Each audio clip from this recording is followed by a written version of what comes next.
Okay now let's see here अघि मैले relation number 1 को बारेमा भने 2 नम्बरको रिलेसन हेर यो फर्मुलाबाट यदि हामी ग्राभिटी अनि रेडियस को रिलेसन फाइन्ड गर्न खोज्यौं भने W यहाँ न्यूमरेटरमा छ अनि रेडियस चाहिँ डिनोमिनेटरमा छ यसको मतलब ग्राभिटी अनि रेडियस को रिलेसन हुन्छ inversely proportional gravity will be inversely proportional to the square of the radius कुनै पनि हेभनली बडी को रेडियस धेरै छ भने त्यसको ग्राभिटी वीक हुन जान्छ कुनै पनि हेभनली बडी को मास यदि धेरै छ भने मास को कारणले त्यसको ग्राभिटी स्ट्रङ हुन जान्छ अब चाहिँ हामी मून अनि अर्थ को ग्राभिटी लाई कम्पेयर गरेर त्यसको कारणले हुने असरहरूको बारेमा डिस्कस गर्छौं यहाँ हेर अर्थ को ग्राभिटी मून को ग्राभिटी भन्दा बढी हुन्छ कति टाइम बढी हुन्छ भने अर्थ को ग्राभिटी मून को ग्राभिटी भन्दा 6 टाइम धेरै हुन्छ अघि पनि मैले भनेको थिए कि ग्राभिटी भनेको वेट हो यसको मतलब अर्थमा कुनै पनि अब्जेक्ट को वेट मून को कंपैरिजन में 6 टाइम धेरै हुन्छ because the gravity of the earth is 6 time greater than that of the moon okay यदि कुनै ऑब्जेक्ट को वेट मून में 100 न्यूटन छ भने अर्थ में त्यो ऑब्जेक्ट को वेट 6 टाइम धेरै हुन्छ यानी कि अर्थ में त्यो ऑब्जेक्ट भारी हुन जान्छ it will become heavier okay यदि कुनै ऑब्जेक्ट को वेट मून में 100 न्यूटन छ भने त्यो ऑब्जेक्ट को वेट अर्थ में हुन्छ 600 newton it will be 600 newton here यो चाहिँ मैले कुनै ऑब्जेक्ट को वेट को कुरा गरेको जस्तै हाम्रो एक्जाम्पल लियो भने हाम्रो वेट जति अर्थ में छ मून में हाम्रो वेट त्यति नै हुँदैन मास चाहिँ कांस्टेंट क्वांटिटी हो वेट कांस्टेंट क्वांटिटी होइन ओके यसको मतलब हाम्रो वेट अर्थ में बढी छ किनकि अर्थ को ग्रेविटी धेरै छ जसको कारणले अर्थले हामीलाई धेरै फोर्सले तानिरहेको छ हामी यदि मूनमा गयौं भने मूनको ग्रेविटी कम भएको हुनाले मूनले हामीलाई कम फोर्सले तान्छ त्यसैले हाम्रो वेट मूनमा कम हुन्छ 6 टाइम कम हुन्छ this is a fact okay okay now let's talk about the lifting of the object here now फेरि म एकचोटी भन्छु अर्थमा कुनै पनि ऑब्जेक्ट भारी हुन्छ अनि मूनमा त्यही ऑब्जेक्ट जुन छ त्यो हल्को भइहाल्छ अर्थमा ऑब्जेक्ट भारी भएको हुनाले अर्थमा कुनै पनि मान्छेले कम मास अथवा वेट को ऑब्जेक्टलाई उठाउन सक्छ मूनमा कुनै पनि मान्छेले त्यो भन्दा धेरै मास अथवा वेट को ऑब्जेक्टलाई उठाउन सक्छ it is because of the heaviness of the object remember in earth object is more heavier in comparison to the moon okay so now let's see here now यदि कुनै मान्छेले अर्थमा 100 केजी को ऑब्जेक्ट उठाइरहेको छ भने मानौ कि मान्छेले अर्थमा 100 केजी को मासलाई उठाउन सकिरहेको छ भने त्यो मान्छेले मूनमा त्यो भन्दा बढी ऑब्जेक्टलाई त्यो भन्दा बढी मास को ऑब्जेक्टलाई उठाउन सक्छ किनकि मूनमा ऑब्जेक्ट हलुको हुन्छ अनि मूनमा त्यो मान्छेले 100 केजी भन्दा कति बढी ऑब्जेक्टलाई उठाउँछ भने 6 टाइम बढी मास को ऑब्जेक्टलाई उठाउन सक्छ no it is because in moon the object will be lighter यो यस कारणले हो किनकि मूनमा ऑब्जेक्ट हलुको हुन जान्छ मूनको वीक ग्रेविटीले गर्दा तर अर्थ को ग्रेविटी धेरै भएको हुनाले अर्थमा हामी कम मास को ऑब्जेक्टलाई उठाउन सक्छौं okay now one more thing here okay अझै एउटा फ्याक्ट छ जस्तै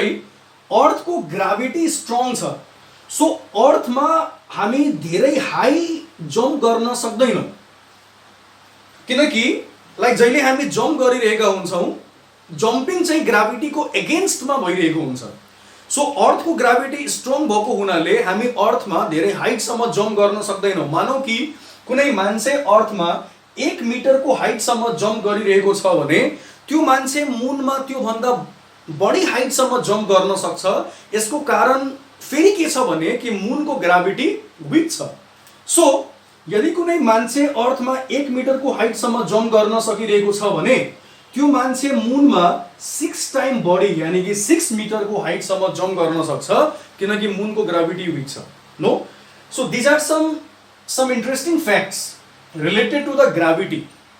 Like this only, if you will compare the gravity of the Earth and the Jupiter, then you will find that gravity of Jupiter is 2.5 times greater than that of the Earth.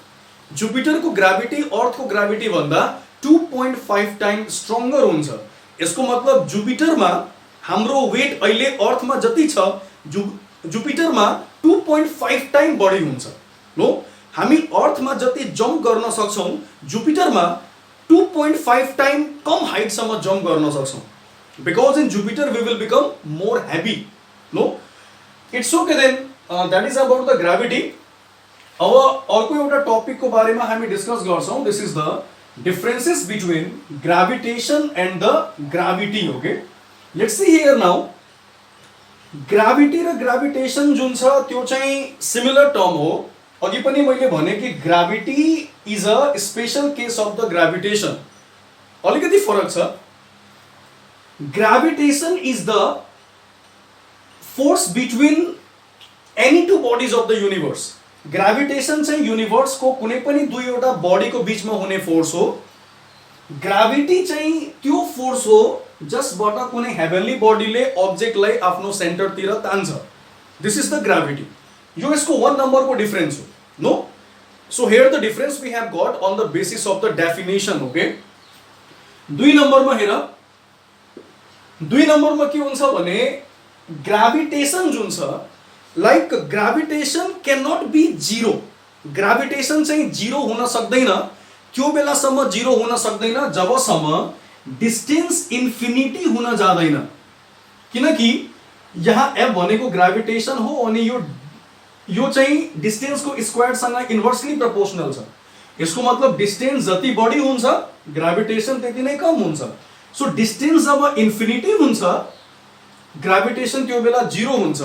And distance यो 2 number को difference को अनुसार जबसम्म distance infinity हुँदैन त्यो बेलासम्म gravity zero हुन सक्दैन।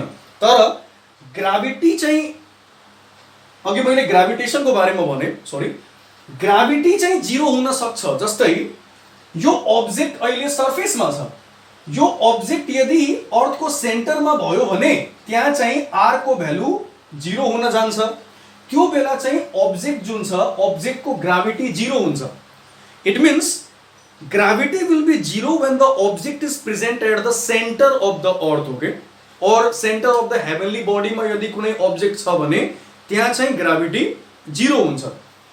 Now this was second number. Here 3 number में हेर, gravitation is not responsible for the weight of the body.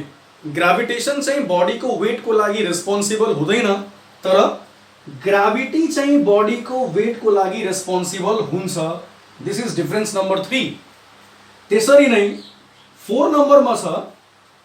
In 4 number we have got here gravitation मा जुन फोर्स हुन्छ त्यो फोर्स वीक हुन्छ। लाइक ग्रेविटेशन मा फोर्स जनरली वीक हुन्छ।